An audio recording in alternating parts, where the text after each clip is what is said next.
Fahrenheit 451 by Ray Bradbury.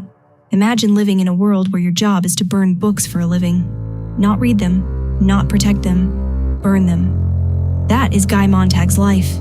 He is a fireman in a futuristic American city, but in this world, firemen do not put out fires. They start them, and Montag is one of the best at it.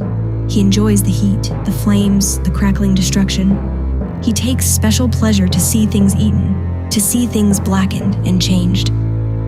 That is the kind of man he is at the beginning of the story. But the strange thing is this. Montag's world is full of people who are technically alive, but not really living. Nobody reads books. Nobody enjoys nature. Nobody sits quietly and thinks. Nobody has meaningful conversations. Everyone is always moving, always distracted, always numbed out by noise, speed, and entertainment. They drive too fast. They stare at giant wall-sized television screens. They listen to little Seashell radio sets in their ears all day long. It is a society built to keep people busy enough not to think. And Montag? Montag smiles, but it is not a real smile. It is the kind of smile someone wears when they are pretending everything is fine. In fact, the story makes it clear that this smile is almost like a mask. Montag is not happy. He just has not admitted it yet. Then one day, everything begins to crack. Montag meets a 17-year-old girl named Clarisse McClellan, and Clarisse is the kind of person this world almost does not know what to do with. She is gentle, curious, and alive in a way that makes everyone else look asleep. She asks Montag strange questions, innocent questions, dangerous questions, questions like whether he is happy. That one lands like a brick, because nobody in Montag's world asks that kind of question, and Montag does not really know how to answer it. Clarisse loves people. She loves nature. She loves the rain. She notices things. She thinks. She feels. She is spontaneous, natural, and curious, while Montag has been living on habit and routine. She is almost like a mirror, showing him the emptiness in his own life. And the more time he spends with her, the more he starts waking up. Then, the disturbing events begin. First, Montag comes home and finds out that his wife, Mildred, has tried to kill herself by swallowing sleeping pills, but even that is treated like a routine inconvenience. Machines come in, men come in, they pump out her stomach and replace her blood. It is all cold, mechanical, and deeply unsettling. In this society, even suicide is just another medical procedure. And Mildred, she barely remembers it. That tells you everything about her life. Mildred is not interested in meaning. She is not interested in Montag. She is interested in television, in her family on the wall screens, and in escaping reality. She sleeps with Seashell Radios in her ears, letting mindless sound carry her away from her own life. Montag, meanwhile, is starting to feel something terrible and beautiful at the same time: unease. Then comes the woman with the hidden books. Montag and the fireman respond to a call at an old woman's house. They discover that she has a stash of literature hidden away, but she does not beg. She does not cry. She does not run. Instead, she chooses to stay with her books. And then she does the most shocking thing in the novel. She lets herself be burned alive with them. That moment hits Montag hard. Because books suddenly stop being just illegal objects and become something worth dying for. That is when the cracks in his mind start widening into full-blown panic. A few days later, Montag learns that Clarisse has died. Not from illness, not from old age. She was killed by a speeding car. And just like that, the one person who made him think begins to vanish from the world, while everyone else keeps moving as if nothing happened. Montag can no longer pretend. He starts stealing books from the fires he sets, hiding them inside an air conditioning vent in his home. He does not fully know why he is doing it. He just knows he cannot stop. Then he calls in sick and avoids work. That is when Captain Beatty arrives. Beatty is one of the most interesting characters in the book. He is intelligent, sharp, and very well read, but he uses all that knowledge to defend censorship. He delivers a long monologue explaining how books came to be banned. According to him, people and special interest groups complained that books offended them. Writers tried to make everyone happy, and eventually, books became watered down. Then society decided it was easier to burn them than deal with disagreement. Beatty is the kind of man who can quote books to destroy the idea of books. He tells Montag to keep the stolen books for 24 hours, read them, and then decide whether they're worth anything. If not, he should turn them in for burning. So Montag reads through the night, and suddenly he is overwhelmed. He realizes he cannot make sense of everything by himself, so he turns to Mildred for help. But Mildred would rather watch television than speak to her own husband. She cannot understand why anyone would risk anything for books. So Montag remembers an old English professor he once met in a park, Faber. Faber becomes his next hope. When Montag visits him, Faber explains that the value of books is not just in the pages themselves, but in the deep awareness of life that they contain.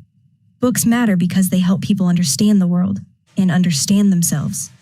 But Faber says something even more important. Montag does not just need books. He needs leisure to think and freedom to act on what he learns. So the two of them form a plan, a risky one. Faber will find a printer and begin reproducing books.